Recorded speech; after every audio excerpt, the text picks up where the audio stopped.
Assalamualaikum warahmatullahi wabarakatuh. Halo teman-teman, perkenalkan nama saya Duta Selvala Jaksi dari Prodi Administrasi Publik dengan NIM 230111448. Teman-teman, di sini saya akan menjelaskan mengenai tugas yang telah diberikan oleh dosen kami, yaitu Bapak Dr. Zulkarnaini SS MSI pada mata kuliah Budaya Organisasi. Baiklah teman-teman, langsung saja kita kepada soal yang pertama, yaitu mengenai apa perbedaan dari budaya organisasi di sektor publik dan sektor privat.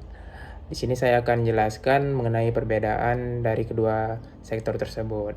Yang pertama yaitu kalau di sektor publik, yang dijunjung tinggi yaitu budaya transparansi dan akuntabilitas, yang mana karena di sektor publik ini mereka adalah sebagai pelayan masyarakat, maka mereka harus menjunjung tinggi tanggung jawab mereka dan kejujuran mereka. Dan bagaimana untuk mereka bisa memberikan atau transparan mengenai apa yang telah mereka kerjakan atau tugas-tugas yang telah mereka kerjakan agar diketahui oleh umum atau publik. Sedangkan kalau di sektor privat itu mereka lebih diberikan kebebasan. Contohnya yaitu budaya-budaya yang ditekankan yaitu adalah efisiensi, kreativitas, dan inovatif. Yang dimana kalau di sektor privat ini per orang itu atau setiap anggota diberikan kebebasan dalam menyampaikan suatu gagasan untuk mencapai tujuan dari organisasi atau perusahaan tersebut. Karena kan ini juga privat sektor ini umumnya lebih ke profit, mencari keuntungannya, dan banyak saing juga, jadi mereka lebih menerapkan budaya-budaya yang menciptakan daya saing gitu teman-teman.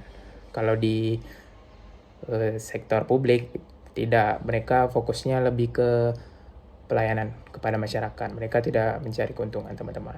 Jadi seperti itu.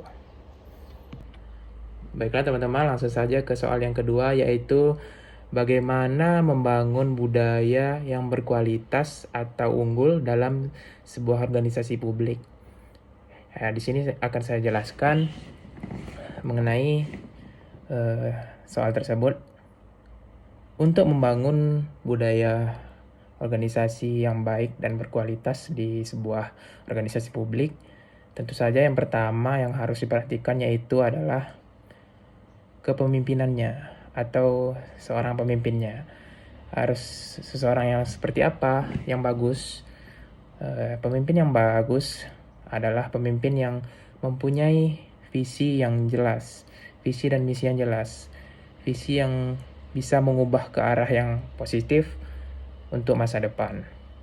Yang kedua yaitu menjalin hubungan baik atau menjalin komunikasi yang baik di antara divisi-divisi atau bagian-bagian yang ada dalam organisasi publik tersebut.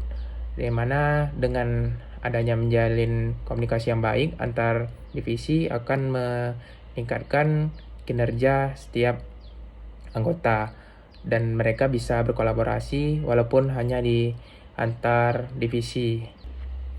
Yang ketiga adalah terapkan sistem reward dan punishment atau disebut juga sistem penghargaan atau hadiah dan hukuman.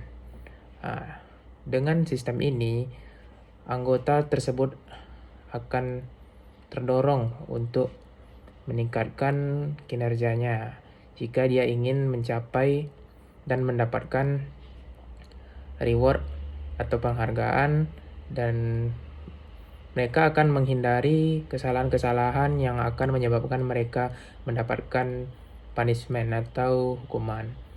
Memang ini biasanya diterapkan pada sektor publik, tapi juga tidak menutup kemungkinan digunakan dalam sektor publik untuk mencapai tujuan dari organisasi publik tersebut. Baiklah teman-teman, di sini kita langsung saja kepada soal yang ketiga ya teman-teman, yaitu Soalnya adalah kemukakan best practice terhadap budaya organisasi yang telah kami jelaskan sebelumnya pada pertemuan sebelumnya, itu mengenai budaya organisasi di suatu perusahaan luar negeri ataupun negara di luar negeri.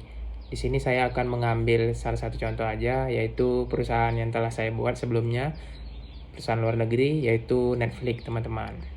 Nah, di sini ada 3 kunci utamanya atau kunci sukses lah bisa dibilang.